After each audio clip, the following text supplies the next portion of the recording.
সকল প্রতিবন্ধকতা মোকাবেলা করে আমরা দেশের গণতন্ত্র প্রতিষ্ঠার পথ সুগম করেছে। ফ্যাসিবাদের রেখে যাওয়া ভঙ্গুর অর্থনীতি, অকার্যকর করে দেওয়া সাংবিধানিক এবং বিধিবদ্ধ প্রতিষ্ঠান এবং দুর্বল আইন শৃঙ্খলা পরিস্থিতি, এমন একটি পরিস্থিতির মধ্যে দিয়ে আমরা যাত্রা শুরু করতে যাচ্ছি। যা, এটা কিরকম হলো? তৃতীয় স্বাধীনতাটা একেবারে জলে ডুবে গেল, পুরোপুরি ব্যর্থ, জলাঞ্জলি। এই যে 2024-এর জুলাইয়ে বাংলাদেশে যে গণ অভ্যুত্থান হলো, প্রথমে আপনারা জানেন কোটা বিরোধী আন্দোলন হিসাবে একটা লড়াই শুরু হলো ছাত্রদের। তারপরে আমেরিকার ডিপ স্টেটের টাকা চড়িয়ে সেটা নির্বাচিত সরকার শেখ হাসিনা বিরোধী আন্দোলন হয়ে গেল। হাসিনা সরকারকে উচ্ছেদ করে তারা বলেছিল আমরা তৃতীয় স্বাধীনতা লাভ করেছি। একটা 1947-এ ভারতের সঙ্গে স্বাধীনতা পেয়েছিল, একটা ভারতের হাত ধরে ভারতের সাহায্যে 1971-এ স্বাধীনতা পেয়েছিল, পূর্ব পাকিস্তান থেকে বাংলাদেশ হয়েছিল। আর 2024-এর ওই জুলাই মাসের জুলাই গণ অভ্যুত্থান আরো একটা তৃতীয় স্বাধীনতা পেয়েছিল। কিন্তু আজকে জানতে পারলাম তৃতীয় স্বাধীনতাটার আর কোনো মূল্য রইল না, পুরোটাই জলে। কেন? কারণ আপনারা জানেন বাংলাদেশে ক্ষমতা এসছে বিএনপি, এবং তারা পরিষ্কার ঘোষণা করে দিয়েছে যে মুক্তিযোদ্ধাদের অবহেলা করা যাবে না, মুজিবুর রহমানের মূর্তি ভাঙা যাবে না, এবং বাংলাদেশের এই স্বাধীনতা আন্দোলন এটাকে মুছে ফেলা যাবে না। স্বাভাবিক ব্যাপার। বিএনপি এবং জামাত, বাংলাদেশ ন্যাশনালিস্ট পার্টি এবং জামাতের যে সংগঠন আগেও ছিল, বন্ধুত্ব ছিল, কিন্তু এবারে বিএনপি একা জিতে ক্ষমতায় এসছে। বিএনপি এবং জামাত আগে জোট করলো, দুজনের একটা তফাৎ আছে। কি তফাৎ? এই মুক্তিযুদ্ধ, বাংলাদেশের যে মুক্তিযুদ্ধ, ভারতের সহায়তায় যে বাংলাদেশের স্বাধীনতা, এটার পেছনে আওয়ামী লীগ, শেখ মুজিবুর রহমানের যতটা ভূমিকা ছিল ততটাই বিএনপি মানে বিএনপির প্রতিষ্ঠাতা জিয়াউর রহমানের ভূমিকা ছিল। ফলে জিয়াউর রহমান, তার স্ত্রী বেগম খালেদা জিয়ার যে অবদানটা রয়ে গেছে মুক্তিযুদ্ধের উপর, তারা কখনো মুক্তিযুদ্ধ অস্বীকার করার জায়গাতে ছিল না। ফলে জেনারেল জিয়াউর রহমান এবং মুজিবুর রহমান এরা হাত মিলিয়েই কিন্তু বাংলাদেশের স্বাধীনতা এনেছিলেন। আপনারা অনেকেই জানেন যে এই জিয়াউর রহমান, যিনি বিএনপির প্রতিষ্ঠাতা, যার চেয়ারম্যান এই মুহূর্তে তারেক রহমান, ইনি কিন্তু প্রথম বাংলাদেশের স্বাধীন বেতারে বাংলাদেশের স্বাধীনতার কথা ঘোষণা করেছিলেন। ফলে বিএনপির পক্ষে ইউনূস, মৌলবাদী ইউনূস এবং জামাতের রাস্তায় গিয়ে মুক্তিযোদ্ধাদের অবহেলা করা সম্ভব নয়, মুজিবুর রহমানকে অবহেলা করা সম্ভব নয়, মুক্তিযুদ্ধকে মুছে দেওয়াটা সম্ভব নয়। এটাই হচ্ছে বিএনপি এবং জামাতের আসলে একটা তফাৎ রয়ে গেছে। যদিও সবচেয়ে বড় কথা হচ্ছে, অনেকে যারা বলছেন তাতে হিন্দুদের লাভ কি হবে, খুব পরিষ্কার কথাটা যদি আমার মুখ থেকে আপনারা শুনতে চান, এটা যে জিও পলিটিক্সের ব্যাপার। বাংলাদেশে তারেকের সরকারটাকে ভারতকে সমর্থন করতে হবে, ওই মন্দের ভালো যেটা বলি। কিন্তু যদি হিন্দু ধর্মের কথা এবং হিন্দুদের বিপদের কথা শুনতে চান, তাহলে এইগুলোর তফাৎ কি? তফাৎটা কি? খুব গোদা বাংলায় একেবারে আমি আপনি সাধারণ মানুষ আমরা যেটুকু বলতে পারি যে যদি একটা মাসে শেখ হাসিনার সরকার থাকলে 2 জন হিন্দুকে কচুকাটা করা হয়, বিএনপি থাকলে হয়তো 4 জনকে করা হবে, আর যদি জামাত এবং মৌলবাদী ইউনূস থাকতো তাহলে প্রতিদিন 1 জন করে হিন্দু মারা হতো। এটা হচ্ছে বেসিক্যালি তফাৎ। হিন্দুদের উপর অত্যাচার যে একেবারে কমে যাবে এই আশাটা আপনারা করবেন না। খবরে ফিরে আসি। তারেক রহমান বলছেন ফ্যাসিবাদ এবং ধর্মীয় উন্মাদনা বরদাস্ত করা হবে না।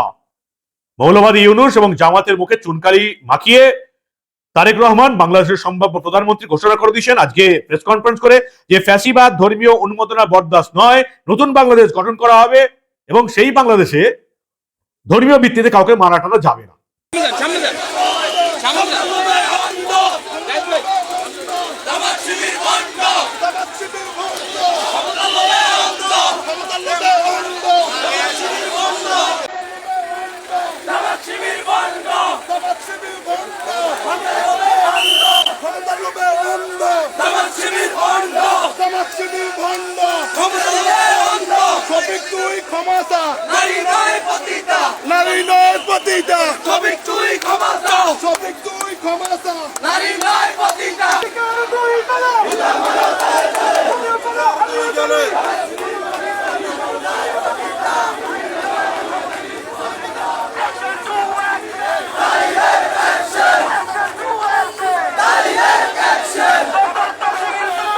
চলুন আগে শুনে নি তারেক রহমান কি বললেন, তারপরে তো মোদীকে নেমন্তন্ন করা নিয়ে অনেক ঘটনা বলা বাকি আছে। তারেক রহমান সাংবাদিক সম্মেলন করে কি বললেন দেখুন আপনারা। জনগণকে জানাই আন্তরিক অভিনন্দন। সকল প্রতিবন্ধকতা মোকাবেলা করে আমরা দেশের গণতন্ত্র প্রতিষ্ঠার পথ সুগম করেছে। ফ্যাসিবাদের রেখে যাওয়া ভঙ্গুর অর্থনীতি, অকার্যকর করে দেওয়া সাংবিধানিক এবং বিধিবদ্ধ প্রতিষ্ঠান এবং দুর্বল আইন শৃঙ্খলা পরিস্থিতি, এমন একটি পরিস্থিতির মধ্যে দিয়ে আমরা যাত্রা শুরু করতে যাচ্ছি। আপনাদের স্বতঃস্ফূর্ত অংশগ্রহণের 1.5 দশকেরও বেশি সময় পর দেশে পুনরায় জনগণের সরাসরি ভোটে জনগণের কাছে জবাবদিহিমূলক সংসদ এবং সরকার প্রতিষ্ঠিত হতে যাচ্ছে। আর কোনো অপশক্তি যাতে দেশে ফ্যাসিবাদ কায়েম করতে না পারে, দেশকে তাবেদার রাষ্ট্রে পরিণত করতে না পারে, এজন্য আমরা সকলে ইনশাআল্লাহ ঐক্যবদ্ধ থাকব এবং থাকতে হবে। আমার বক্তব্য স্পষ্ট, যে কোনো মূল্যে অবশ্যই শান্তি এবং শৃঙ্খলা বজায় রাখতে হবে। কোন রকমের অন্যায় কিংবা বিয়ানি কর্মকাণ্ড আমরা বরদাস্ত করব না। দলমত, ধর্ম, বর্ণ কিংবা ভিন্ন মত যাই থাকুক, কোনো অজুহাতে অবশ্যই দুর্বলের উপরে সবলের আক্রমণ আমরা মেনে নেব না। ন্যায়প্রণত হবে আদর্শ। আইনের শাসন প্রতিষ্ঠা করা না গেলে আমাদের সকল চেষ্টা ব্যর্থ হয়ে যেতে পারে। আইনের শাসন প্রতিষ্ঠায় সরকারি দল কিংবা বিরোধী দল, অন্য মত কিংবা ভিন্ন মত, প্রতিটি বাংলাদেশী নাগরিকের জন্যই আইন সমান। আইনের প্রয়োগ হবে বিধিবদ্ধ নিয়মে।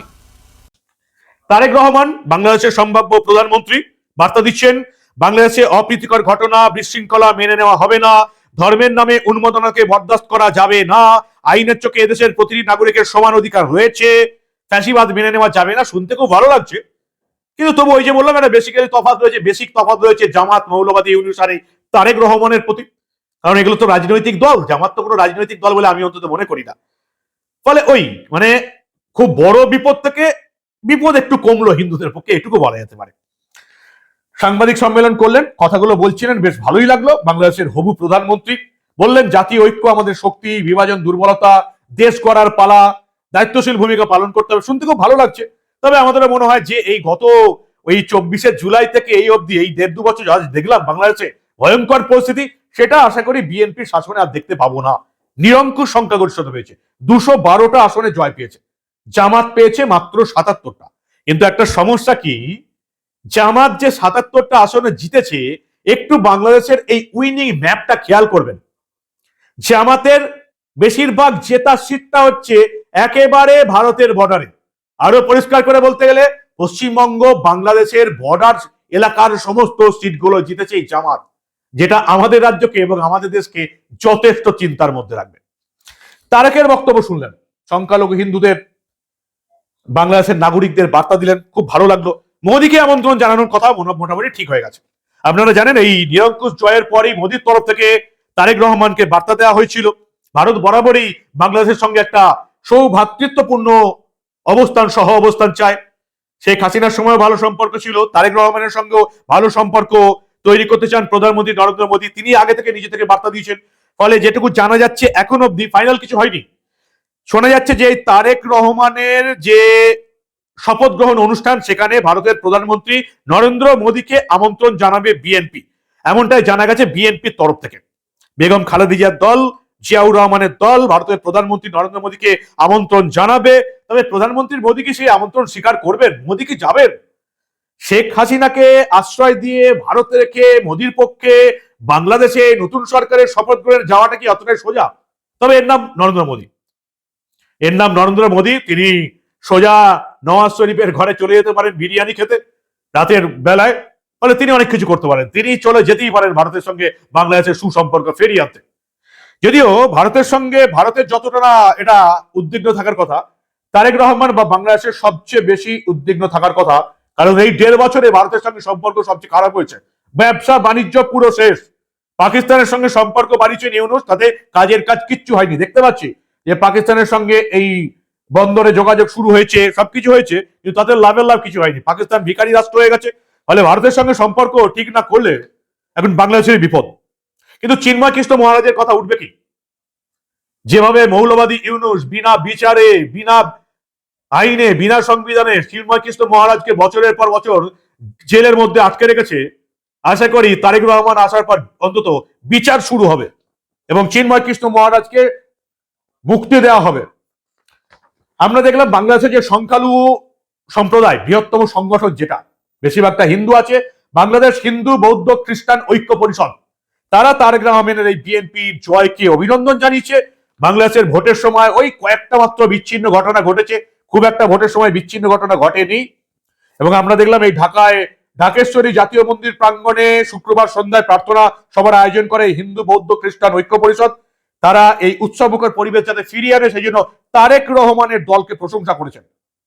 তারা আশা করছেন যে বাংলাদেশে হিন্দুদের উপর বৌদ্ধদের উপর অত্যাচার এবার কমবে। শুধু নরেন্দ্র মোদী নন, আশা করা যাচ্ছে যে এই সার্ক যে দেশগুলো আছে তাদের সবাইকেই তারেক রহমানের এই শপথ গ্রহণ অনুষ্ঠানে আমন্ত্রণ জানানো হবে। ভারত, পাকিস্তান, নেপাল, ভুটান, আফগানিস্তান, শ্রীলঙ্কা, মালদ্বীপ যেগুলো আছে। ফলে এই যে বাংলাদেশ পাকিস্তান ভারতের সম্পর্ককে কেন্দ্র করে যেভাবে এই সার্কের মধ্যে সম্পর্কগুলো ঘেটে গেছে, এবার তারেক রহমানের শপথ গ্রহণ অনুষ্ঠানে অন্তত কিছুটা মিটমাট করা যায় কিনা সেদিকেও সার্ক উক্ত দেশগুলো খতিয়ে দেখছে। আপনারা জানেন এই বিএনপির চেয়ারপারসন যিনি ছিলেন খালেদা জিয়া, তার মৃত্যুর পর তার যে শেষকৃত্য জানাজার অনুষ্ঠানে ভারতের বিদেশমন্ত্রী এস জয়শঙ্কর হাজির ছিলেন। সেখানে তিনি তারেক রহমানের সঙ্গে মিটিং করেছেন এবং অপারেশন সিঁদুরের পর সেখানে পাকিস্তানের যিনি জাতীয় সংসদের স্পিকার তিনিও ছিলেন। অপারেশন সিঁদুরের পর এই প্রথম ভারত এবং পাকিস্তানের দুই নেতার সৌজন্য সাক্ষাৎকার হয়, তারা হাত মেলান। ফলে সার্কভুক্ত দেশগুলোকে যদি আমন্ত্রণ জানান, তাদের মধ্যে যদি শান্তির পরিস্থিতি ফিরে আসে তাহলে খুব ভালো। বাংলাদেশের আর্থিক পরিস্থিতি একেবারে ভঙ্গুর, যেটা তারেক রহমান স্বীকার করে নিলেন এবং তার জন্য যতই পাকিস্তান বা সার্ককে আমন্ত্রণ জানান কেন, ভারতের সঙ্গে সম্পর্ক ঠিক না হলে বাংলাদেশের এই আর্থিক হাল যে ফিরবে না, এটা ভারতও জানে, বাংলাদেশও জানে। ফলে তারেক রহমানের কাজই প্রথম হচ্ছে ভারতের সঙ্গে সুসম্পর্ক বজায় রাখা। এখন মোদী যাবেন কিনা এটা পরের প্রশ্ন। মোদী না গেলেও হয়তো জয়শঙ্করকে পাঠিয়ে দেবেন, এমন কোন একটা ব্যাপার হবে। আবার বলছি, তিনি নরেন্দ্র মোদী, তিনি নিজেও যেতে পারেন। এটা এখন আমন্ত্রণ পাওয়ার পর প্রধানমন্ত্রীর দপ্তর, বিদেশ মন্ত্রীর দপ্তর এটা ঠিক করবে, এটা কোনো ফাইনাল হয়নি। সার্কের সঙ্গে সম্পর্ক যদি ভালো হয় তাহলে খুব ভালো হবে। যেমন আমরা দেখেছিলাম 12 বছর আগে 2014 প্রধানমন্ত্রী মোদী ভারতের প্রধানমন্ত্রী হিসাবে প্রথমবার যখন শপথ গ্রহণ অনুষ্ঠান করছিলেন, সে সময় নরেন্দ্র মোদী পাকিস্তানের তৎকালীন প্রধানমন্ত্রী শাহবাজ শরীফকে আমন্ত্রণ জানিয়েছিলেন, বাংলাদেশের প্রধানমন্ত্রী শেখ হাসিনাকে আমন্ত্রণ জানিয়েছিলেন এবং সার্কভুক্ত বাকি দেশগুলোও শীর্ষ নেতারা ওই 2014 মোদীর শপথ গ্রহণ অনুষ্ঠানে আমন্ত্রিত ছিলেন। এবার যদি তারেক রহমান সেটা করতে পারেন তাহলে বিএনপির পক্ষে একটা বড় দিক খুলে যাবে যে তারা সত্যি বাংলাদেশের পরিবর্তন চায়, তারা ভারতের সঙ্গে সম্পর্ক ভালো রাখতে চায়, তারা সার্কের দেশগুলোর সঙ্গে সম্পর্ক ভালো রাখতে চায়। কিন্তু শেখ হাসিনাকে নিয়ে কিছু কথা হলো কি, তারেক রহমান এড়িয়ে গেলেন, পরিষ্কার বলেছেন আইন সকলের জন্য সমান, আইন তার নিজের মতো কাজ করবে, তবে ভারতের সঙ্গে বন্ধুত্বপূর্ণ সম্পর্ক বজায় থাকবে। তারেক রহমান বুঝে গেছেন তিনি প্রধানমন্ত্রী হতে পারেন, বিএনপি ক্ষমতায় আসতে পারে, ভারতের সঙ্গে সম্পর্ক সঠিক না রাখলে বাংলাদেশের এই ভঙ্গুর ভেঙে পড়া অর্থনীতি কোনো দিন শোধরাবে না। আর ভারত তো বরাবরই বাংলাদেশের সঙ্গে সুসম্পর্ক রাখতেই চায়। তাই মোদীর তরফ থেকে প্রথম বার্তা দেওয়া হয়েছিল তারেক রহমানকে, তাকে অভিনন্দন জানানো হয়েছিল তার এত বড় জয়ের পর। কি মনে হচ্ছে ভারত বাংলাদেশের সম্পর্ক স্বাভাবিক হবে, বাণিজ্য স্বাভাবিক হবে? শেখ হাসিনাকে নিয়ে কি ঘটবে? মোদী কি যাবেন তারেক রহমানের শপথ গ্রহণ অনুষ্ঠানে? আগামী 1-2 দিনের মধ্যে এই সবকিছু ক্লিয়ার হয়ে যাবে। সেই সবকিছু জানতে আপনারা নজর রাখুন দা নিউজ বাংলা, কারণ আমরা ভারতে, বাংলাদেশে, প্রতিবেশী দেশগুলোর সঙ্গে এই ধরনের সম্পর্কজনিত অনেক খবরই চেপে রাখতে দেব না।